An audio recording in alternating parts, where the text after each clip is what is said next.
कभी सोचा है कि एक कंपनी की कहानी एक पूरे देश की कहानी बन सकती है? जी हाँ, आज हम बात कर रहे हैं टाटा समूह की। एक ऐसी कहानी जिसने 150 सालों से भी ज्यादा समय से भारत की तकदीर लिखने में मदद की है। तो आज के ज़माने में टाटा का मतलब क्या है? इसका मतलब है लगभग 18 अरब डॉलर का सालाना रेवेन्यू। लेकिन ये सिर्फ एक नंबर नहीं है, ये उस भरोसे और उस विशाल साम्राज्य का प्रतीक है जो नमक से लेकर सॉफ्टवेयर तक हर जगह मौजूद है। पर सबसे बड़ा सवाल तो यही है कि आखिर ये हुआ कैसे?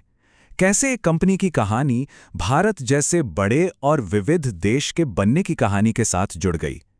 इसका जवाब जानने के लिए चलिए कहानी की बिल्कुल शुरुआत में चलते हैं। हर बड़ी कहानी की शुरुआत एक बड़े सपने से होती है और टाटा की कहानी का सपना देखा था जमशेदजी नसरवंजी टाटा ने। वो सिर्फ एक बिजनेसमैन नहीं थे, नहीं, वो एक विजनरी थे। एक ऐसा भारत देखना चाहते थे जो औद्योगिक रूप से अपने पैरों पर खड़ा हो, आत्मनिर्भर हो। ये सफर 1868 में महज 21,000 रुपए से शुरू हुआ था, लेकिन मकसद सिर्फ पैसा कमाना कभी था ही नहीं। नागपुर में एम्प्रेस मिल्स लगाकर उन्होंने कपड़ा उद्योग में एक क्रांति ला दी। फिर 1892 में भारतीय स्टूडेंट्स को विदेश में पढ़ने का मौका देने के लिए जे.एन. टाटा एंडोमेंट बनाया। और 1903 का ताजमहल होटल, वो तो सिर्फ एक होटल नहीं था, वो दुनिया को भारत की ताकत दिखाने का एक जबरदस्त ऐलान था। 1904 में जब जमशेद जी गुजरे तो वो अपने पीछे सिर्फ एक बिजनेस नहीं बल्कि आने वाले भारत का एक पूरा ब्लूप्रिंट छोड़ गए थे।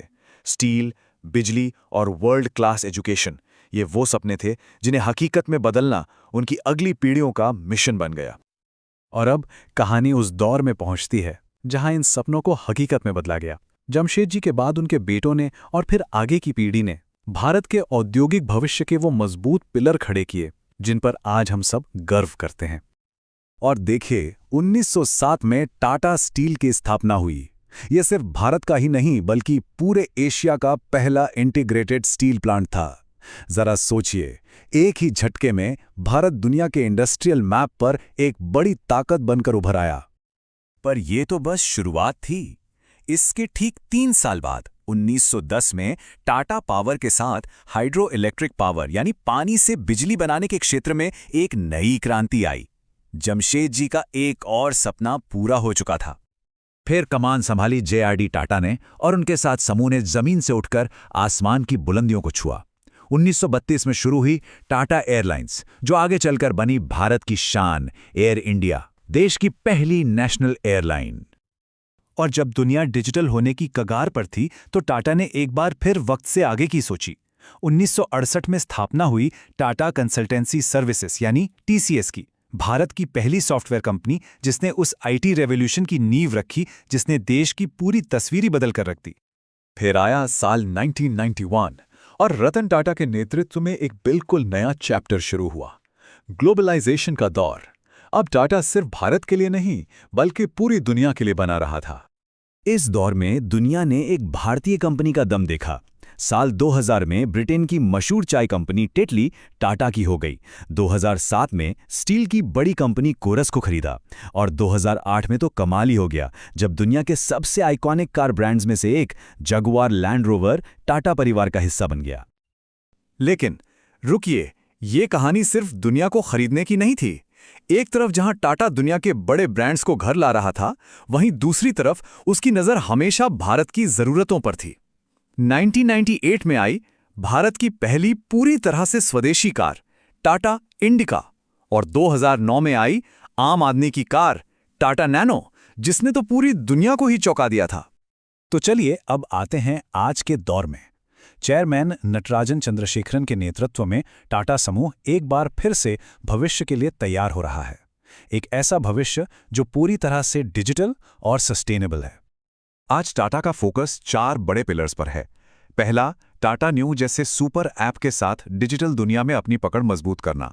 दूसरा, इलेक्ट्रिक गाड़ियों के मार्केट में लीडर बनना। तीसरा, रिन्यूएबल एनर्जी में भारी निवेश। और चौथा, सेमीकंडक्टर बनाने जैसा बड़ा और महत्वाकांक्षी लक्ष्य। और 2022 में कहानी एक बहुत ही खूबसूरत मोड़ पर आकर जैसे पूरी हुई।